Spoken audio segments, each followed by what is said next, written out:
কয়েক মাস আগে একটি ভিডিও করেছিলাম যেখানে দেখিয়েছিলাম যে কিছু তৃণমূলের নেতা আছে যারা দিনের বেলা তৃণমূল অর্থাৎ খাওয়া খাই লুটতরাজ করার জন্য, রাত্রেবেলা তারা বিজেপি।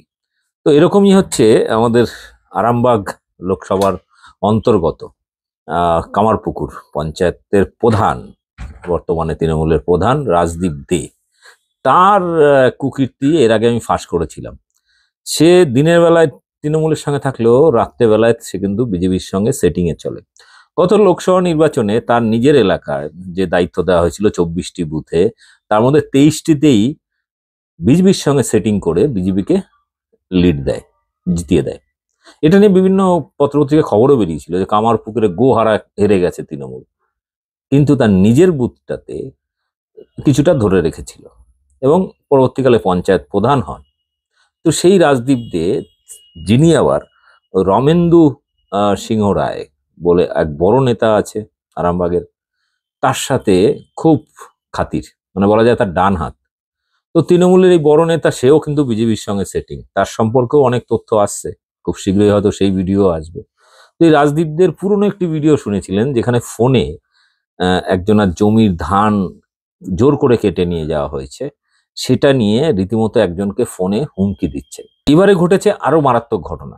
এবার এক ভদ্রলোক যদুনাথ মণ্ডল বাড়ি করছেন, তো তার বাড়ির গলিটা হচ্ছে খুব সরু, সেই গলি দিয়ে পাড়ার লোকজন যাতায়াত করে। তো সেখানে একটি ভুটভুটি ভ্যান, মানে মোটর ভ্যানে টাল করে সিমেন্টের বস্তা নিয়ে ওই গলিতে গাড়িতে ঢুকিয়ে দেন। ফলে ওই গলি দিয়ে লোক যাতায়াত করতে পারছে না, বাইক নিয়ে সাইকেল নিয়ে কোনোভাবেই যাতায়াত করতে পারছে না। তো সেই লোকের বাড়ির উল্টো দিকেই আরেকটি পরিবার থাকেন। ছেলেটির নাম সৌগত দে, বছর 25 বয়স, সদ্য বিবাহিত। তো সেই ছেলেটি বাইক নিয়ে ফিরছিলেন ওখান থেকে। তো দেখছেন ওই অবস্থা, তাদের গাড়ি সরাতে বলে, সরায় না, সেই নিয়ে কথা কাটাকাটি এবং একটা পর্যায়ে হাতাহাতির পর্যায়ে চলে যায়। তখন ওই যদুনাথ মণ্ডল, মানে যার বাড়িতে কাজ হচ্ছিল, সেই লোকটি রীতিমতো উস্কানি দিয়ে ওই রাজদীপ দেকে অর্থাৎ পঞ্চায়েত প্রধানকে ডেকে আনে। সে 15-20 জনকে নিয়ে এসে ওই ছেলেটির উপর চড়াও হয় এবং তারপরে শুধু তাকে মারধর নয়, রীতিমতো তার পরিবারকে হুমকি, তার বোনকে, তার বউকে রাস্তায় বেরোলে দেখে নেওয়ার হুমকি। এই ফুটেজগুলো টুকটাক কিছু কিছু পাওয়া গেছে। কিন্তু এই মুহূর্তে কি ঘটনা ঘটেছে, আমরা তার যে এফআইআর এর কপি থানায় দেওয়া হয়েছিল, সেই থানা এফআইআর এর কপিটা আপনাদের একটু পড়ে শুনিয়ে দিই, সাইডে দিয়েও দিচ্ছি, দেখে নিন। তো এটা হয়েছে। তারপরে আপনাদের মেডিকেল রিপোর্টে পরিষ্কার লেখা রয়েছে ফিজিক্যালি অ্যাসল্টেড, মাল্টিপল, ডাক্তারের লেখা পড়া মুশকিল, মাথায় এবং পিছনে রাইট আর্মসে আঘাত লেগেছে। তো ডাক্তার ওষুধ লিখেছে, আপনাদের দেখিয়ে দিচ্ছি। এবারে শুনুন, এই যে যে পরিবারের উপর হামলা করেছিল রাজদীপ এবং তার গ্যাং, অর্থাৎ কামারপুকুর পঞ্চায়েত প্রধান, সে যে দলবল নিয়ে হামলা করেছিল, আপনারা দেখতেই পাচ্ছেন সেই সময়কার কিছুটা ফুটেজ, সাউন্ড নেই। তো তারপরে দেখতেই পাচ্ছেন এই যে তাকে কিভাবে আঘাত করা হয়েছে তার কিছু ফুটেজ। আর আপনাদের তার বোন এবং তার স্ত্রী,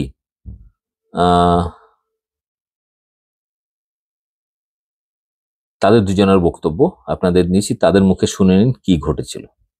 এবার ভাবুন যে এরকম প্রত্যেক এলাকায় কম বেশি এরকম ধরনের নেতা রয়েছে, এরা ইচ্ছাকৃতভাবে এমন কাজ করে যাতে মমতা ব্যানার্জির ইমেজ, তৃণমূলের ইমেজ খারাপ হয়, আর তলায় তলায় বিজেপির সঙ্গে সেটিং করে পাঁচিলে বসে থাকে। যখনই মানুষ পাল্টি খায় তখন এই নেতারাই, মানে এদের উপর রাগ করে মানুষ বিজেপিকে ভোট দিল, আর ঠিক এরাই আবার বিজেপি থেকে নেতা হয়ে গেল। মানে শুভেন্দুর বিরুদ্ধে আপনি বিজেপিকে ভোট দিলেন, আর শুভেন্দু আবার বিজেপিতে চলে এসে নেতা হয়ে গেল, তখন আপনি তাকে বাবা বলছেন। তো এই রাজদীপদের মতো এরকম ধান্দাবাজ কিছু লোক আছে। এর নিয়ে আগের ভিডিওটা আপনারা দেখে নেবেন, আমি কমেন্ট বক্সে লিঙ্কটা দিয়ে দেবো, সেই ভিডিওটা দেখে নেবেন তখন কি ঘটেছিল, সেটা আরেকটা কেলেঙ্কারি।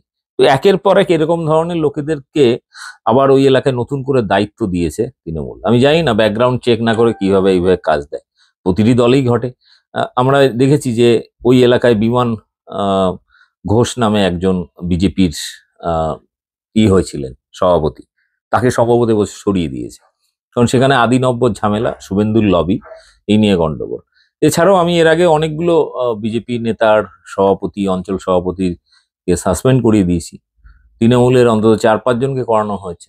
বিষয়টা হচ্ছে, আপনি মানুষের সাথে যদি খারাপ ব্যবহার করেন, সে আপনি যে পার্টিরই হন, আপনাকে কিন্তু ছেড়ে কথা বলবে না।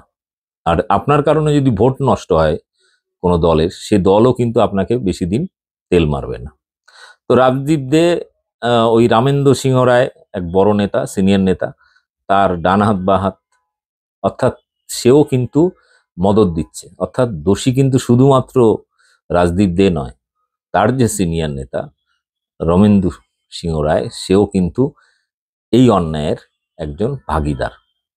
যাই হোক, দেখুন কি বলছেন এই আক্রান্ত পরিবারের ছেলেটির বোন এবং তার স্ত্রী, কি বলছেন শুনুন, এবং আপনার মতামত কমেন্ট বক্সে দিন, আর ভিডিওটি ব্যাপক শেয়ার করুন।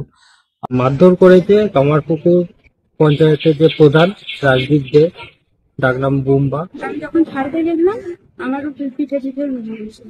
এখান থেকে সবাই যখন ফিরে যাচ্ছিল তখন এখানটা একটু এগিয়ে পিছন দিকে ঘুরে আঙুল দেখিয়ে বলছে যে এখানে বেরোলে আর কোথায় কি করে ফেলে রাখবো, ঘর ফিরতে পারবে না, সেটা দেখে নিন। তৃণমূল পঞ্চায়েত প্রধানের গুন্ডাগিরি, এক মেডিকেল রিপ্রেজেন্টেটিভকে রাস্তায় ফেলে বেধড়ক মারধর করার পাশাপাশি তার স্ত্রীকেও নাকি মারধর করেছেন তৃণমূলের ওই প্রধান। শুধু তাই নয়, ওই মেডিকেল রিপ্রেজেন্টেটিভের কলেজ পড়ুয়া বোনকেও নাকি বাইরে বেরোলে ক্ষতি করে দেওয়ার হুমকি দিয়েছেন প্রধানের এক শাগরেদ। এখানেই শেষ নয়, ওই পরিবারকেও নাকি একেবারে এক ঘরে করে রাখার হুমকি দেওয়া হয়েছে, এমনটাই অভিযোগ উঠে আসছে। ঘটনায় রীতিমতো আতঙ্কিত রয়েছে সম্পূর্ণ পরিবার। ঘটনাটি গোঘাটের কামারপুকুর গ্রাম পঞ্চায়েতের শ্রীপুর গ্রামের হাটতলা এলাকার। অভিযোগকারী যুবক সৌগত দে জানিয়েছেন, গত 18ই মে অর্থাৎ রবিবার দুপুর 1টা নাগাদ তাদের বাড়ির যাতায়াতের সংকীর্ণ রাস্তার মধ্যে একটি ইঞ্জিন ভ্যান প্রবেশ করেছিল। প্রতিবেশী এক ব্যক্তির বাড়ির কাজের জন্য সিমেন্ট বোঝাই ওই ইঞ্জিন ভ্যানটি সেখানে গিয়েছিল, কিন্তু দীর্ঘক্ষণ রাস্তা আটকে ছিলেন ইঞ্জিন ভ্যানের চালক, যে কারণে সৌগত নামে ওই যুবক ইঞ্জিন ভ্যান চালককে বলেছিলেন যে গাড়িটি একটু সাইড করে রাখুন, তাহলে সকলেরই যাতায়াত করতে সুবিধা হবে। এই কথা শুনেই প্রতিবেশী ওই বাড়ির মালিক সৌগতর সঙ্গে তর্ক বিতর্ক শুরু করেন। শুধু তাই নয়, তিনি এই ঘটনার বিষয়ে কামারপুকুর গ্রাম পঞ্চায়েতের প্রধানকে জানান। এরপরই নাকি পঞ্চায়েত প্রধান রাজদীপ দে তার দলবল নিয়ে ঘটনাস্থলে হাজির হন এবং প্রথমে কথা বলতে শুরু করলেও পর মুহূর্তেই গুন্ডাগিরি শুরু করেন রাজদীপ। সৌগত নামে ওই মেডিকেল রিপ্রেজেন্টেটিভকে রাস্তায় ফেলে কিল চর ঘুষি মারা হয়। শুধু তাই নয়, সৌগতকে ফেলে রেখে তার বুকে পা দিয়ে দাঁড়িয়ে হুমকি দেন তৃণমূলের ওই পঞ্চায়েত প্রধান, এমনটাই অভিযোগ সৌগতর। তিনি আরো বলেন, তার স্ত্রীকেও মারধর করা হয় এবং তার বোন বাইরে বেরোলে কোথায় কি অবস্থায় ফেলে রাখা হবে তা কেউ জানতে পারবে না, এরকম হুমকিও দেওয়া হয়। পঞ্চায়েত প্রধান ঠিক কি পরিমাণ গুন্ডাগিরি করেছেন এই পরিবারের উপর, শুনুন সবটাই। কেন মারধর করেছে কামারপুকুর পঞ্চায়েতের যে প্রধান রাজদীপ দে, ডাকনাম বুম্বা, ও তার দলবল নিয়ে এসে মারধর করেছে।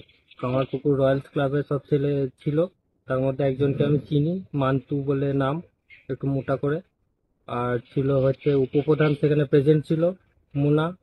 আর সাথে আমি যাদেরকে চিনি তার নাম বলছি, সোনা মাল বলে একজন ছিল, সেও খুব মারধর করেছে। আর সাথে পালুইদা বলে, এখানে কামারপুর কলেজের আগে জিএস ছিল পালুইদা, ও পেশেন্ট ছিল। তো ওই রকম কিছু করেনি, ও লাস্টে ছাড়িয়েছে আমাদেরকে। কেন মারধর করলো? কেন মারধর করলো বলতে, এখানে আপনি দেখতেই পাবেন যে এই রাস্তাটায় সাইকেল মোটরসাইকেল ছাড়া কিছু যাতায়াত করা যাবে না। তো এখানে এক ভদ্রলোকের বাড়ি হচ্ছে, সেখান থেকে ওই সিমেন্ট নিয়ে আসছে। যেহেতু কালকে বৃষ্টি হয়েছে, রাস্তা ফাস্তা কাদায় ভর্তি, এই রাস্তা দিয়ে ঢোকাটা যাবে না। চাইলে আরেকটু আগে রেখে সে ওখান থেকে বইতে পারতো, কিন্তু সেইটাই আমার বলাটা অপরাধ হয়ে গেছে যে এখানে কেন ইয়ে করেছো। হ্যাঁ, এটা তোর রাস্তা, আমি পুলিশে কাজ করি, হ্যাঁ দেখবি এক্ষুনি তোদের ঘরের সবাইকে থানাতে ঢুকিয়ে দেবো, গোঘাট থানাতে ফোন করবো এক্ষুনি, গোঘাট থেকে আরামবাগ থেকে পুলিশ নিয়ে আসবো, এরকম করে বলে। কে বলছে কথাটা? এখানকার এই বাড়ির যিনি ওনার, ওনার নামটা কি আমার ঠিক মনে নেই, যদুনাথ মনে হয়, যদুনাথ মন্ডল বা এরকম কিছু একটা নাম। বাড়ির মহিলাদেরকেও নাকি? বাড়ির মহিলা বলতে আমার বউ, ও আমাকে ছাড়াতে এসেছিল, তখন মানে আমাকে রাস্তায় ফেলে সবাই প্রধান বুকে পা দিয়ে দাঁড়িয়েছিল, আর বাকি সবাই মিলে মারধর করছিল, পায়ে করে লাথি মারছিল। তো সেই টাইমে আমার বউ আমাকে ছাড়াতে এসছে, তো তাকেও নাকি মেরেছে। এমনকি মহিলাদেরকে, আপনার বোনকে হুমকিও নাকি দেওয়া হ্যাঁ, হয়েছে। আমার বোনকে লাস্টে যাওয়ার সময় বলে গেছে যে তুই বাইরে পড়াতে বেরোস বা কলেজ যাস, তখন ঘর থেকে বেরিয়ে দেখবি, তার ঘর ফিরতে পারবি না, এরকম করে হুমকি দেয়। সৌগত স্ত্রী ইশিকা দত্ত জানিয়েছেন, একজন প্রধান হয়ে রাজদীপ দে নিজে তার স্বামীকে মারধর করেছেন। এছাড়াও আরো অনেকেই মারধর করেছেন এবং স্বামীকে মারধর করতে দেখে তিনি যখন ছাড়াতে যান তখন তাকেও মারধর করা হয়। ফেরার পথে ওই ছোট সরু গলির মধ্যে একটা মেশিন ট্রলিকে ঢুকিয়ে রেখে দিয়েছে। এবার যখন আরেকজন যিনি ছিলেন তিনি প্রথমে শুরু করলেন যে এগুলো সরাতে। এবার আমার বর যখন বলল যে এগুলো এখান থেকে আমরা যাবোটা কোন দিকে, বলছে তোমরা যেতে হলে যাও, না হলে আমরা এগুলো সরিয়ে তারপর রাস্তা খালি করব, আর না হলে মাঠ দিয়ে নেমে যাও। সবার কি মাঠ দিয়ে যাওয়াটা সম্ভব? যখন এইসব তর্কাতর্কি হয় তখন ও কি করেছে, রাগের বশে জলটা একটু ঢেলে দিয়েছে। সেইটা ক্ষতিপূরণ চাইলে মিটে যেত। ওরা পার্টি থেকে লোক ডেকে আনলো, লোক ডেকে এনে প্রথমে ও আমার ওরা মুখোমুখি এমনি কথাবার্তা বলছিল, ঝগড়াঝাটি হচ্ছিল। প্রধান কি করলো, হুটহাট করে লাথি মারা, ওকে ফেলে লাথি মারলো, মাথাতে লাথি মারলো। এরকম করে 12-13 জন মিলে ওর ওপর এরকম অত্যাচার করলো। আর আমি যখন ছাড়তে গেছিলাম আমারও পিঠে পিঠে মেরেছিল। সৌগতর কলেজ পড়ুয়া বোনও জানিয়েছেন পঞ্চায়েত প্রধান রাজদীপদের গুন্ডাগিরির কথা। সেই সাথে তিনি জানিয়েছেন, প্রধানের সঙ্গে থাকা এক ব্যক্তি প্রধানের উপস্থিতিতেই আঙুল উঁচিয়ে তাকে হুমকি দিয়েছেন যে সে যখন বাইরে বেরোবে তাকে যে কোনো অবস্থায় ফেলে রাখা হবে, কি করা হবে তা কেউ বুঝতে পারবে না। এমন হুমকির মুখে পড়ে ব্যাপক আতঙ্কের মধ্যে রয়েছেন সৌগতর বোন। তিনি হুমকি দিয়েছে, আমি তাকে চিনি না। তিনি প্রচন্ড পরিমাণে ড্রাঙ্ক ছিলেন, আর পার্টি অফিসেরই লোক ছিলেন। তো সে এখান থেকে সবাই যখন ফিরে যাচ্ছিল তখন এখানটা একটু এগিয়ে পিছন দিকে ঘুরে আঙুল দেখিয়ে বলছে যে আপনাদের ঘরের মেয়েও তো ঘর থেকে বেরোবে, ঘরে যেখানেই বেরোক, যেখানেই যাক, স্কুল যাক, যেখানে কলেজ যাক বা স্কুল যাক, যাই যাক, সেখানে বেরোলে আর কোথায় কি করে ফেলে রাখবো, ঘর ফিরতে পারবে না, সেটা দেখে নেবে। এখানে তো কামারপুর পঞ্চায়েত প্রধানও ছিল। হ্যাঁ, প্রধান থাকাকালীন প্রধান নিজেও আমার দাদাকে মেরেওছে। তিনি নিজে প্রথমে শুরু করেছেন। আর আমার বৌদি ছাড়াতে গেছিল, বৌদিকে অব্দি মেরেছে, পেটে পিঠে ঘুষি মেরেছে।